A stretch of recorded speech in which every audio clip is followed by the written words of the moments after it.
Tahukah kalian guys, tepat hari ini adalah 1 tahun agresi brutal Israel ke wilayah Palestina. Sekitar 41.870 orang harus kehilangan nyawanya karena kebiadaban Israel guys. Bagaimana informasi selengkapnya? Yuk kita bahas. Jadi agresi Israel di jalur Gaza telah memasuki 1 tahun per hari ini guys. Tepat 7 Oktober 2024. Dengan alih-alih ingin memerangi Hamas, yang ada rakyat sipil yang paling banyak menjadi korban, terutama anak-anak dan perempuan guys.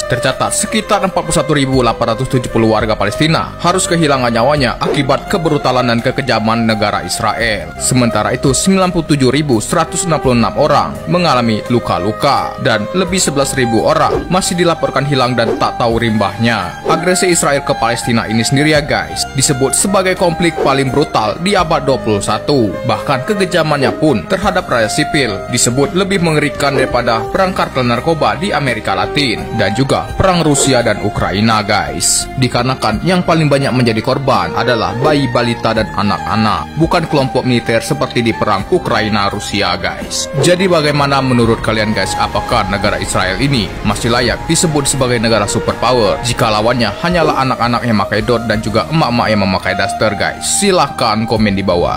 When are you going to stop the war in Gaza? Create ceasefire, open access to humanitarian assistance, call for immediate release of civilians, stop the illegal occupation of Israel.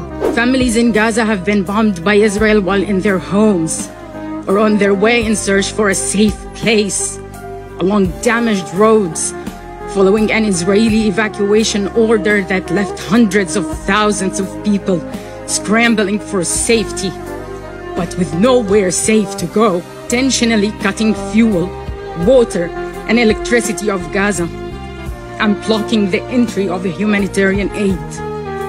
Entire residential neighborhoods have been razed to the ground.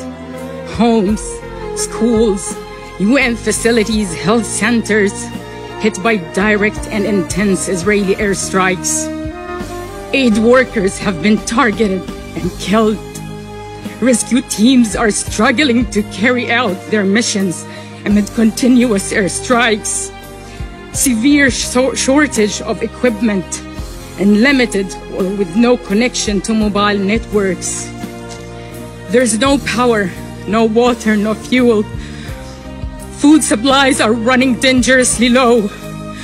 Hospitals, overwhelmed with patients and injured, are running out of medicine. Morgues are overflowing with bodies.